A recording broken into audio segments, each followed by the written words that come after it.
Espaço Odontológico Fábio Rodrigues Teixeira e Dominus Educação apresentam Programa De Bem com a Vida. Apresentação Padre Hildo de Freitas.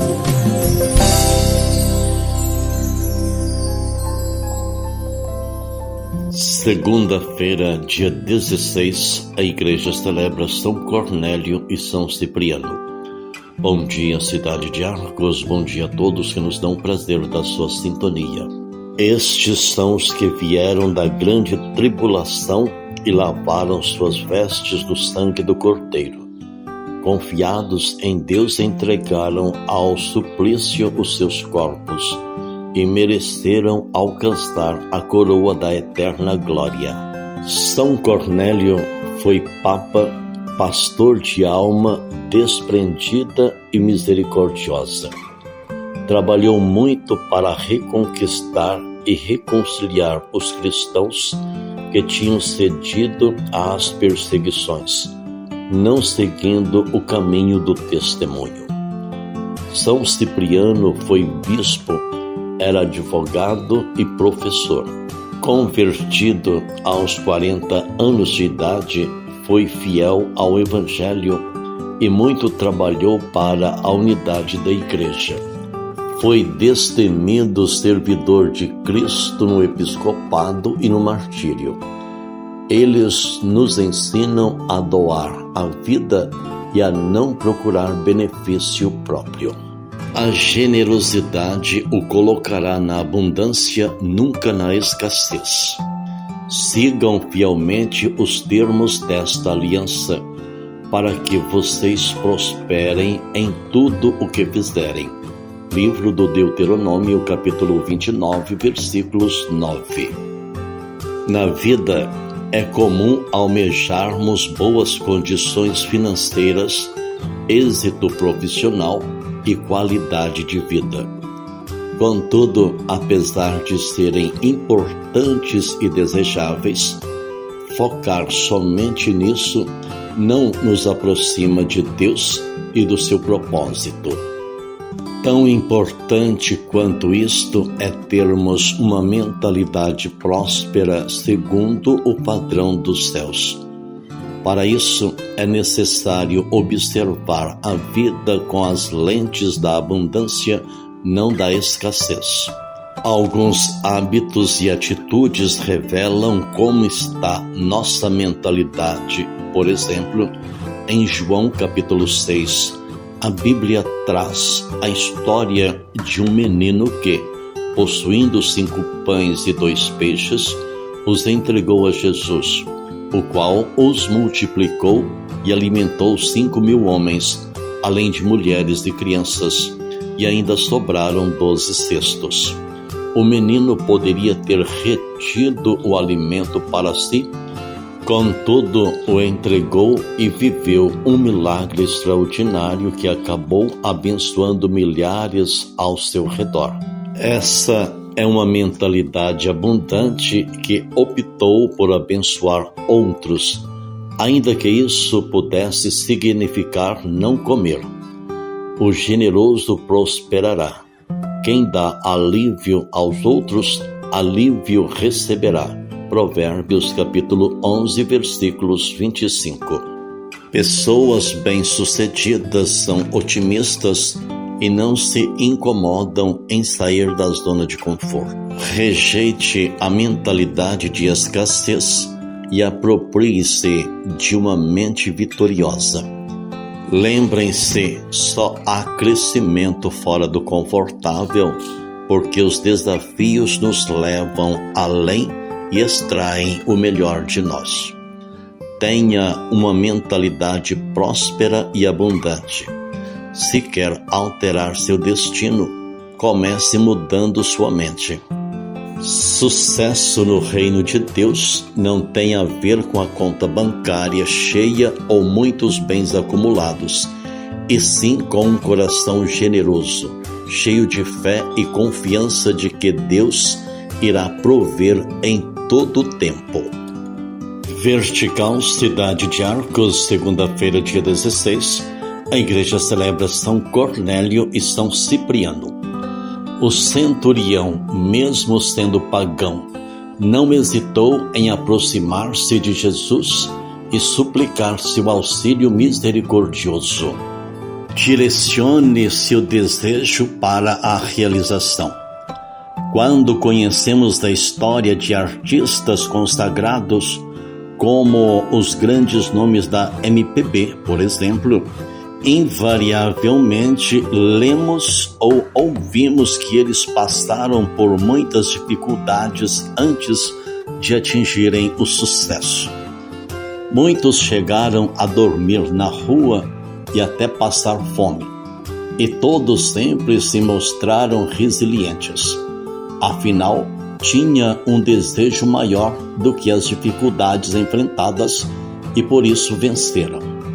Então, eu pergunto, por que não direcionar esse desejo ardente para a santidade e para a realização? O maior desejo da nossa alma é compartilhar da alegria com nosso amado Criador e não podemos jamais perder isso de vista. Caso contrário, estaremos fadados à infelicidade. Lao Tzu, filósofo da China antiga, afirmou que uma longa caminhada começa sempre com o primeiro passo. Talvez por isso as pessoas tenham muita dificuldade em iniciar qualquer projeto que exija sair de sua zona de conforto. Por exemplo, quando alguém diz que vai parar de fumar ou de beber, logo é bombardeado com uma enxurrada de comentários negativos como não vai conseguir, não tem jeito, é um caso perdido e etc, etc. Essas forças contrárias apostam no fracasso antes mesmo de qualquer tentativa. E vou mais longe, mesmo que haja uma recaída, ela é apenas mais uma etapa do processo e não a perda da batalha.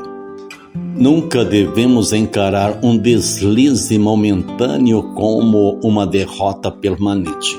Gostaria aqui de lembrar a passagem do Evangelho a respeito da viúva que decidiu procurar um juiz para resolver sua situação. Ela tinha o desejo ardente de que fosse feita justiça contra seu adversário. Foi persistente e, além disso, tomou uma atitude. Por isso, saiu-se vitoriosa. Confira Evangelho de Lucas, capítulo 18, versículos 1 a 8. Outro exemplo está na parábola do amigo importuno que foi até a casa do outro amigo à meia-noite para pedir 3 pães. Ele se mostrou obstinado em encontrar uma solução para a sua necessidade de alimentar seu visitante. Enfrentou dificuldade, é certo, mas isso não o constrangeu nem o impediu de ir em busca de seu objetivo, senão pela boa vontade do amigo, ao menos para que este se livrasse da amolação. Confira Evangelho de Lucas, capítulo 11, versículos 5 a 8. Na vida, não raro temos de agir com essa obstinação, ou seja, correr atrás das nossas metas, bater à porta das pessoas, pedir e insistir, e não recuar ao nos depararmos com os obstáculos. Se formos merecedores, Deus nos dará mais, lembrando que a quem muito foi dado, muito será cobrado. Evangelho de Lucas, capítulo 12, versículos 48. Se soubermos administrar bem aquilo que recebemos, seremos dignos da confiança de Deus, e Ele nos entregará mais. Parece injusto dar mais para quem já tem, mas a misericórdia que tanto se exalta hoje no mundo empresarial é há mais tempo praticada por Deus. Temos de fazer por merecer. Perceba a sutileza. Não se trata apenas de merecimento, uma vez que antes de merecer, eu utilizei o verbo fazer, ou seja, estamos nos referindo a empenho, dedicação, esforço contínuo. Deus nos ajuda, sim, mas obrigatoriamente temos que fazer a nossa parte. Segunda-feira, dia 16 de setembro, a igreja celebra São Cornélio e São Cipriano. Deus o mundo tanto amou que lhe deu seu próprio Filho para que todo o que nele crer encontre a vida eterna. Ó Deus, em São Cornélio e São Cipriano destes ao vosso povo pastores dedicados e mártires invencíveis. Concedei que por sua intercessão, fortalecidos na fé e na perseverança, trabalhemos incansavelmente pela unidade da Igreja. Por nosso Senhor Jesus Cristo, vosso Filho, que é Deus, e convosco vive e reina na unidade do Espírito Santo, por todos os séculos dos séculos. Nós vamos conhecer a liturgia desta segunda-feira, festa de São Cornélio e São Cipriano. A primeira leitura é do Novo Testamento, primeira carta de São Paulo aos Coríntios, capítulo 11, versículos 17, 26 ao 33. O Salmo 39 e nos convida a rezar. Irmãos, anunciai a morte do Senhor até que ele venha. Sacrifício e oblação não quisestes, mas abristes, Senhor, meus ouvidos. Não pedistes oferta nem vítimas, holocaustos por nossos pecados. E então eu vos disse, eis que venho. Irmãos, anunciai a morte do Senhor até que ele venha. Sobre mim está escrito no livro, com prazer faço a vossa vontade. Guardo em meu coração vossa lei. Irmãos, anunciai a morte do Senhor até que ele venha. Boas novas de vossa justiça anunciarei numa grande assembleia. Vós sabeis, não fecheis os meus lábios.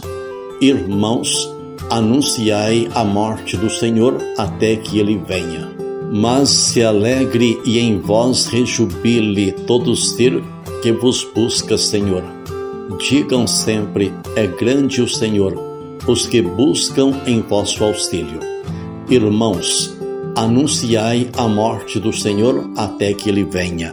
O Santo Evangelho, escrito segundo Lucas, capítulo 7, versículos de 1 a 10. Assim está escrito: naquele tempo, quando acabou de falar ao povo que o escutava, Jesus entrou em Cafarnaum. Havia lá um oficial romano que tinha um empregado a quem estimava muito e que estava doente à beira da morte. O oficial ouviu falar de Jesus e enviou alguns anciãos dos judeus para pedirem que Jesus viesse salvar seu empregado. Chegando onde Jesus estava, pediram-lhe com insistência: o oficial merece que lhe faças este favor, porque ele estima o nosso povo.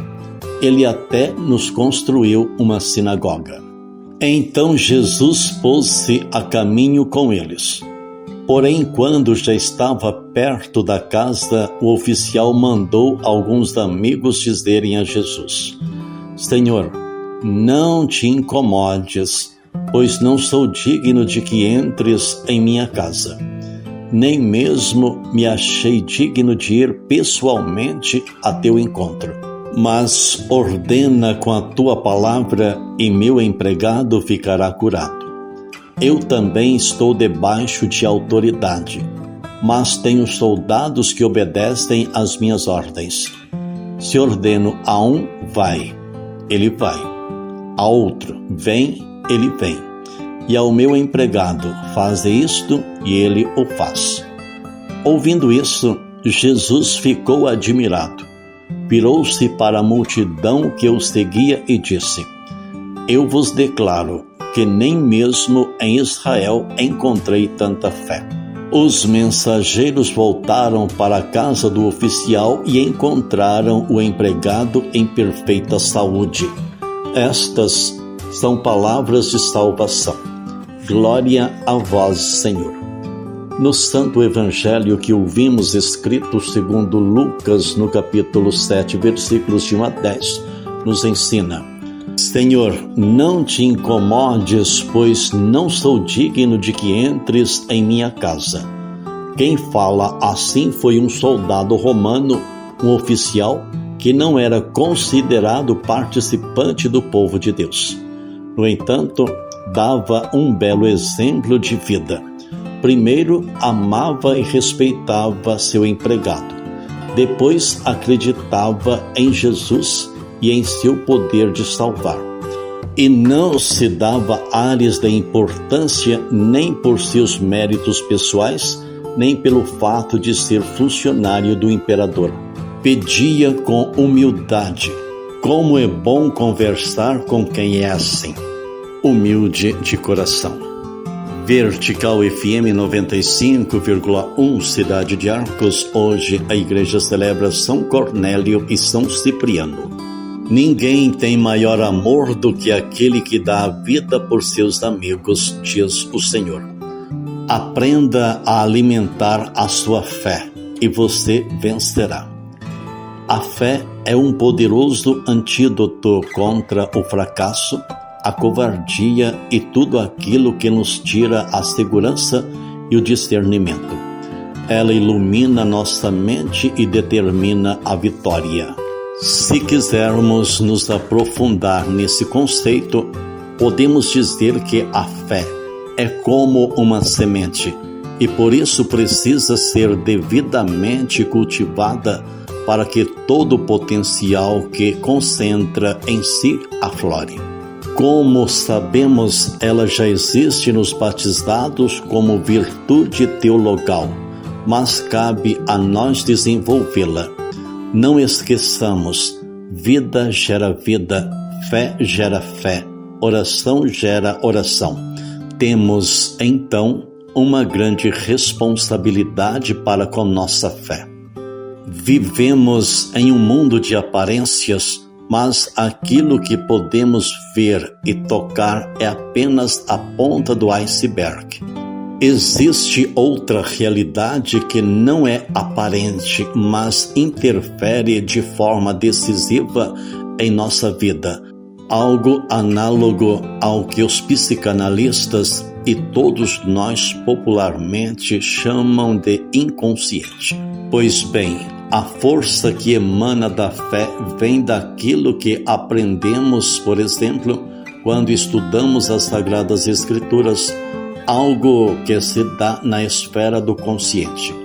Por outro lado, a fé também é impulsionada e sustentada por algo que não podemos ver ou tocar, mas que é infinitamente mais forte do que todas as máquinas que o ser humano é capaz de construir. Por isso, ouso dizer que a fé vem do consciente, do conhecimento da palavra, mas se sustenta numa espécie de inconsciente. Desse modo, precisamos aprender a alimentá-la até mesmo nesse terreno desconhecido. Uma dúvida inevitável: se a fé foi plantada em nós sem que tenhamos consciência dela, como poderemos acessá-la e desenvolvê-la? A autossugestão é um dos mecanismos de que dispomos para potencializar nossa fé. Tudo o que pensamos e absorvemos por meio dos nossos sentidos é armazenado em nós. E, por isso, quando direcionamos a nós mesmos mensagens negativas, não posso, não sou capaz, sou um fracasso, etc., etc., elas são devidamente registradas e passam a influenciar nosso modo de pensar, ser e agir. Eis porque é tão salutar nos condicionarmos a proferir orações, jaculatórias, salmos, enfim, todas aquelas mensagens positivas chanceladas pela lei do Senhor. A fé é transformadora. Há dados muito interessantes a esse respeito, indicando os benefícios da fé e da oração diária para a saúde, em especial para o processo de cura. Um estudo realizado numa universidade de tratamento coronário nos Estados Unidos, por exemplo, constatou índices melhores de recuperação em um grupo de pacientes que contara com orações de intercessão à distância. De acordo com diversos levantamentos já feitos, a fé contribui para a diminuição de ocorrências de crises depressivas e até para o aumento da qualidade de vida e da longevidade. Vale ressaltar, embora as doenças não sejam da vontade e nem da responsabilidade de Deus, Ele nos visita e nos ampara nesse momento difícil. Isso não quer dizer que a pessoa que reza não terá enfermidades, mas, uma vez instaladas, está comprovado que a fé ajuda a enfrentar essa provação independentemente do resultado final. Abençoe-vos o Deus Todo-Poderoso, Deus Pai, Deus Filho e Deus Espírito Santo.